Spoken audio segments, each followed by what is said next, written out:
I stared blankly at the wall as I held the phone in my hand.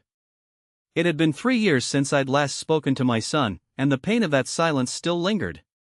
The sound of his voice on the other end was like a punch to the gut. I remembered the day he'd walked out on me like it was yesterday. The arguments, the shouting, the tears. I'd thought we'd never speak again, and yet here he was, asking for money.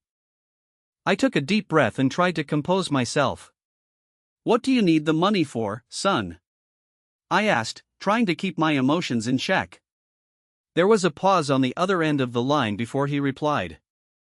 "I've been in a bit of a bind, Dad. I owe some people money, and I need to pay them back.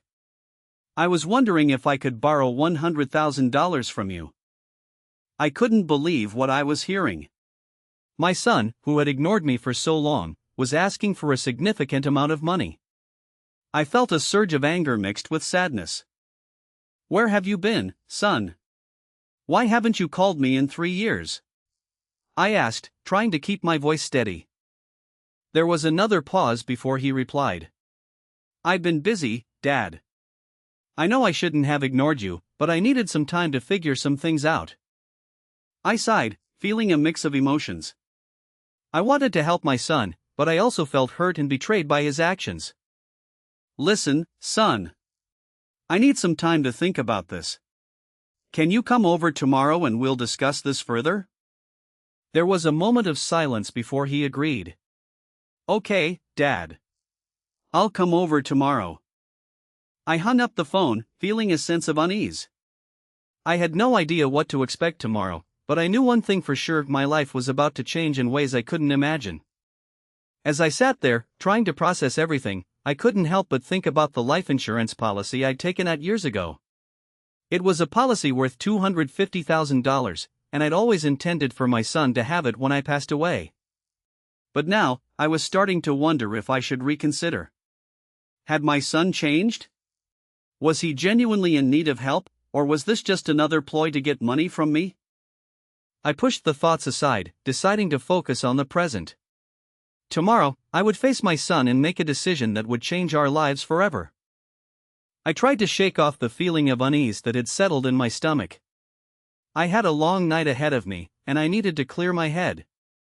I decided to take a walk outside, hoping the fresh air would help me think. As I walked through the quiet streets, I couldn't help but think about my son's phone call. What had he gotten himself into? Who did he owe money to? And why did he need $100,000? The questions swirled in my head, making it hard to focus. I walked for hours, trying to process everything. Eventually, I found myself back at my front door, feeling no more clarity than when I had left. I knew I needed to get some rest, but my mind was racing. I went to bed, but I couldn't sleep. My mind kept wandering back to my son and the phone call. I knew I had to be careful. I couldn't just hand over $100,000 without knowing what it was for. But at the same time, I wanted to help my son. I wanted to make things right between us. The hours ticked by, and I finally drifted off to sleep. But my rest was short-lived. I was awoken by the sound of my doorbell ringing. I looked at the clock and saw that it was already 9 a.m. My son was early. I got out of bed and made my way to the front door.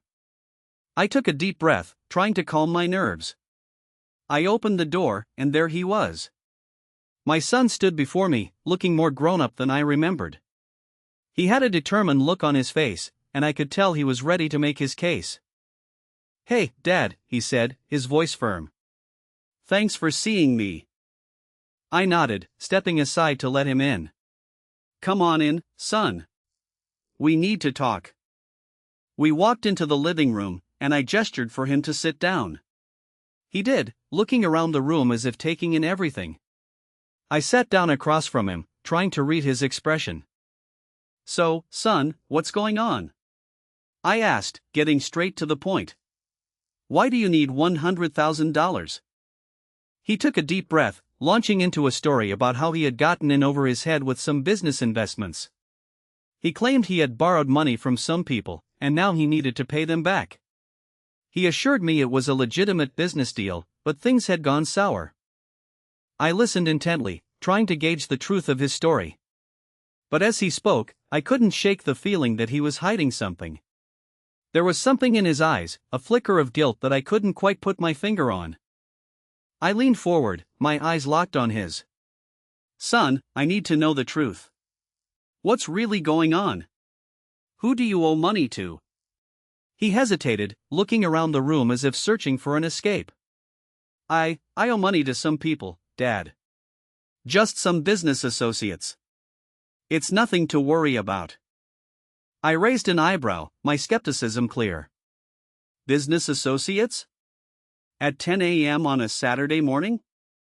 I don't think so, son. You're hiding something from me." He shifted uncomfortably in his seat, avoiding my gaze. "Dad, please. Just trust me on this one. I promise I'll pay you back. Every penny." I sighed, feeling a sense of frustration wash over me. I didn't know what to believe. Part of me wanted to trust my son, to give him the benefit of the doubt. But another part of me was screaming to be cautious, to protect myself from getting hurt again. As I sat there, weighing my options, I couldn't help but think about the life insurance policy. Was it a coincidence that my son had come to me for money just as I was thinking about changing the policy? Or was there something more sinister at play? I looked at my son, trying to read his expression. But all I saw was a mask of determination, a resolve to get what he wanted. I knew I had to be careful, to tread carefully. But I also knew I couldn't ignore my son's plea for help. "What do you say we take a break, son?" I said finally, standing up. "I need some time to think about this. Why don't you come back tomorrow, and we'll discuss this further?" He nodded, looking relieved. "Okay, Dad. Thanks. I'll come back tomorrow." As he stood up to leave, I caught his arm. "Son, one more thing. What do you know about the life insurance policy?" He looked at me, a flicker of surprise crossing his face. "What life insurance policy, Dad?" I raised an eyebrow, my eyes locked on his. "Don't play dumb, son. I know you know about it. What do you know?" He hesitated, looking around the room as if searching for an escape. And then, in a flash of insight, I saw it. A glimmer of knowledge, a spark of recognition. I don't know what you're talking about, Dad," he stammered. But I knew he was lying. And in that moment, I knew I had to be careful. Very careful. I let go of his arm, my mind racing with possibilities. Why had he lied about not knowing about the life insurance policy? What did he know, and how did he know it? I tried to keep my cool, not wanting to tip my hand. "Okay, son," I said, forcing a smile. "We'll talk about this tomorrow. Just come back then, and we'll discuss everything." He nodded, looking relieved, and quickly made his exit. I watched him go, my mind still reeling with questions. What was going on? What did my son know about the life insurance policy, and why was he trying to keep it a secret? I spent the rest of the day and a daze, trying to process everything. I couldn't shake the feeling that something was off, that my son was hiding something big. As the hours ticked by, my anxiety grew. I knew I had to do something, but I didn't know what. I couldn't just sit back and wait for my son to come back tomorrow. I needed to take action. I decided to start by digging through some old papers and documents. I had a feeling that there was something in my files that could help me understand what was going on. I spent hours searching, but I couldn't find anything. Frustrated and defeated, I gave up and went to bed. But I couldn't sleep. My mind was racing, and I couldn't shake the feeling that I was missing something. I kept thinking about the life insurance policy, and how my son had reacted when I mentioned it. What did he know? And why was he trying to keep it a secret? The questions swirled in my head, making it hard to focus. I finally drifted off to sleep, but I was awoken by a noise. I sat up in bed, listening intently. It sounded like someone was moving around the house. I threw off the covers and got out of bed, trying to be quiet. I crept downstairs, my heart racing with anticipation. As I reached the bottom of the stairs, I saw a figure moving around the living room. It was my son. He was rummaging through my papers and documents, looking for something. I felt a surge of anger and betrayal. What was he doing? Why was he sneaking around my house, looking for something? I cleared my throat, trying to make my presence known. My son spun around, looking guilty. "Dad," he said, trying to explain. "I can explain." But I cut him off. "What are you doing, son?" I demanded. "Why are you sneaking around my house, looking for something?" He took a step back, looking defensive. "I was just looking for some papers, Dad." I didn't mean to snoop. I raised an eyebrow, my skepticism clear. "Papers? What papers?" He hesitated, looking around the room. "I was just looking for some old documents, Dad. That's all." I shook my head, feeling a sense of disgust. "You're not a very good liar, son," I said. "What are you really looking for?" He took a deep breath, looking determined. "I'm looking for the life insurance policy, Dad." "I need to see it." I felt a surge of anger. Why was he so desperate to see the policy? What did he know that I didn't? I took a step forward, my eyes locked on his. "You're not going to find it, son," I said. "And even if you did, you wouldn't be able to do anything with it." He looked at me, a flash of anger crossing his face. "You don't understand, Dad," he said. "I need to see that policy. It's the only way I can get out of this mess." I raised an eyebrow, my curiosity piqued. "What mess, son?" I asked. "What's going on?" But he just shook his head, looking defeated. "I'll tell you tomorrow, Dad. I promise." And with that, he turned and left, leaving me with more questions than answers. I watched him go, feeling a mix of emotions. I was angry that he had been snooping around my house, but at the same time, I was worried about what he had gotten himself into. What was this mess that he was talking about? And how did the life insurance policy fit into it? I spent the rest of the night trying to piece together the clues, but I couldn't come up with anything concrete. All I knew was that my son was in trouble, and he was desperate to get his hands on the life insurance policy. The next morning, I was up early, pacing back and forth in my living room. I was waiting for my son to come back, and I was determined to get some answers out of him. When the doorbell rang, I answered it immediately. My son was standing on the porch, looking nervous and agitated. "Dad, I'm sorry about last night," he said, before I even had a chance to say anything. "I know I shouldn't have been snooping around your house, but I'm desperate. I need to get out of this situation, and I need your help." I nodded, gesturing for him to come in. "Let's talk about it," I said. "What's going on, son?" We sat down in the living room, and my son took a deep breath. "I've been in trouble for a while, Dad," he said. "I've been making some bad investments, and I've lost a lot of money. I'm in debt to some people, and they're not happy with me." I felt a surge of anger and disappointment. "Why didn't you come to me, son?" I asked. "Why did you try to handle it on your own?" He looked down, ashamed. "I was too proud, Dad. I thought I could handle it on my own, but I was wrong. Now I'm in over my head, and I don't know what to do." I sighed, trying to think of what to do. "Okay, son," I said. "Let's start by making a list of your debts. Who do you owe money to, and how much do you owe?" My son nodded, pulling out a piece of paper and starting to write. As he wrote, I could see the tension in his body start to ease. He was finally starting to open up, and I was finally starting to understand what was going on. But just as I thought we were making progress, my son's expression changed. He looked up at me, a look of fear in his eyes. "Dad, I have to tell you something," he said. "Something that's going to make you angry." I felt a surge of anxiety, but I tried to stay calm. "What is it, son?" I asked.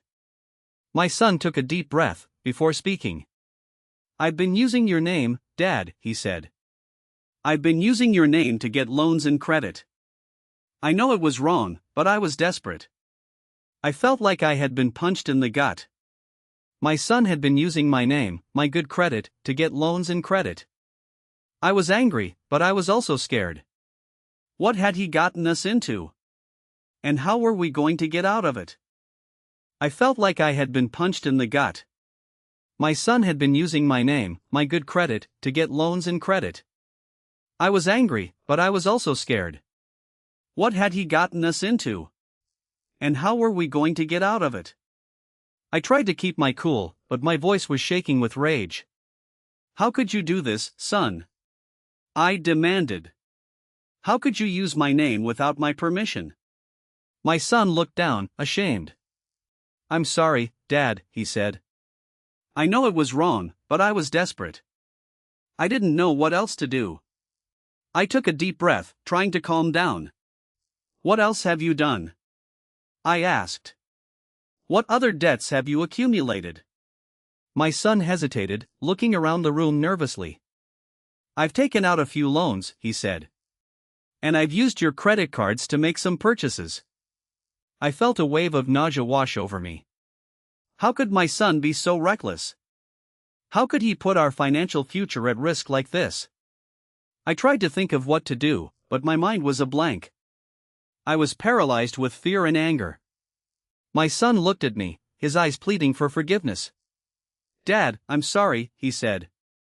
I know I've let you down. But please, you have to help me. I don't know what else to do. I looked at him, feeling a mix of emotions. I was angry and hurt, but I also felt a deep sense of responsibility. My son was in trouble, and it was up to me to help him. I took a deep breath, trying to think of what to do. Okay, son, I said. We'll get through this together. But first, we need to make a plan.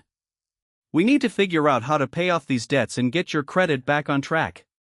My son nodded, looking relieved. Thank you, Dad, he said. I promise to do better. I promise to make it right. I nodded, feeling a sense of determination. We would get through this, together. But as we started to make a plan, I couldn't shake the feeling that we were in over our heads. My son's debts were deep, and I wasn't sure if we could dig our way out. I was scared, but I was also determined. We would get through this, no matter what it took. As we worked on the plan, I couldn't help but think about the life insurance policy. My son had been so desperate to get his hands on it, but I had refused to give it to him. Now, I was starting to wonder if I had made a mistake. Maybe the policy was the key to getting us out of this mess. Maybe it was the only way to pay off my son's debts and get his credit back on track.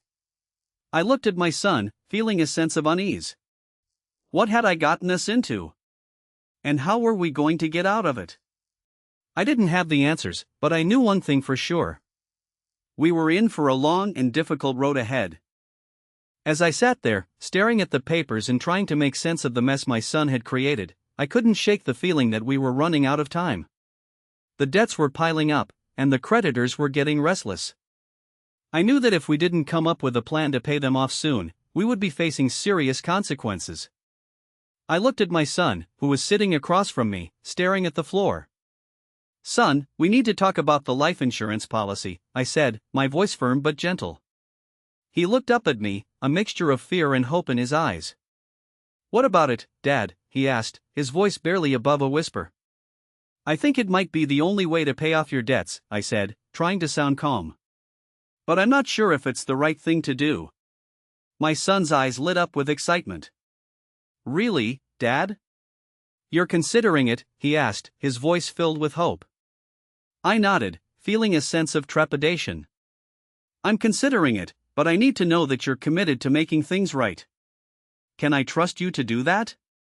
My son nodded, his eyes shining with determination. I promise, Dad. I'll do whatever it takes to make things right. I looked at him, searching for any sign of insincerity.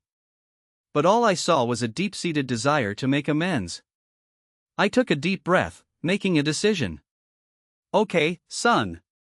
I'll consider using the life insurance policy to pay off your debts. But you have to promise me that you'll use this as a chance to turn your life around. You have to promise me that you'll make things right. My son nodded, tears streaming down his face. I promise, Dad.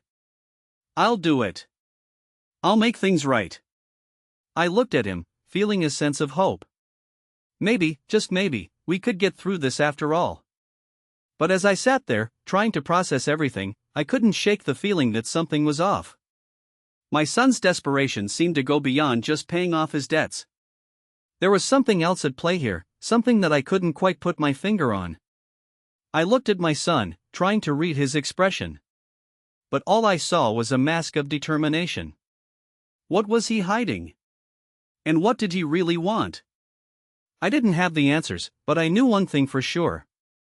I was about to take a risk that could change our lives forever. As I sat there, weighing my options, I couldn't help but feel a sense of unease. What was I getting myself into?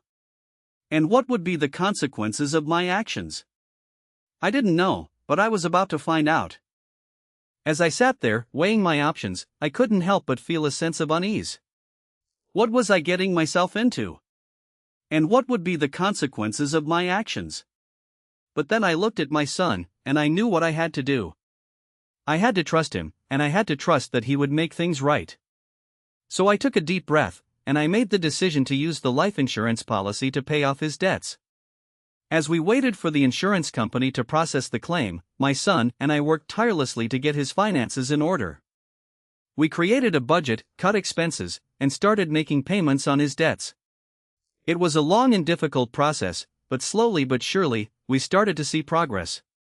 And as we did, I started to see a change in my son. He was more confident, more responsible, and more determined than I had ever seen him before.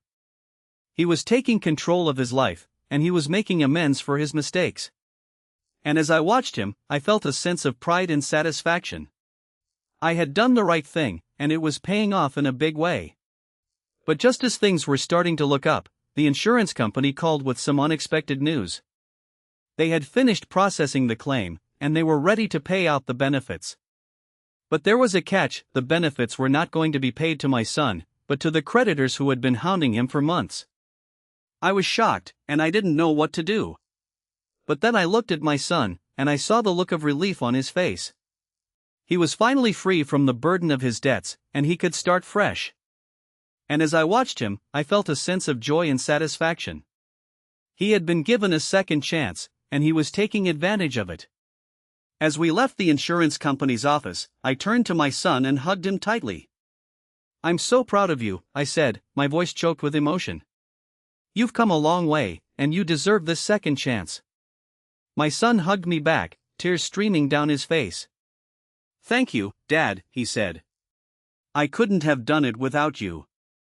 And as we hugged, I felt a sense of closure and completion. We had been through a difficult journey, but we had come out the other side, stronger and more resilient than ever. And as we walked away from the insurance company's office, I knew that our relationship had been forever changed. We had been through a trial by fire, and we had emerged stronger and more loving than ever. And as I looked at my son, I knew that I would always be there for him, no matter what. I would always support him, and I would always love him, no matter what. And as we walked off into the sunset, I knew that our journey was far from over. But I also knew that we would face whatever came next together, as a team. And that was all that mattered.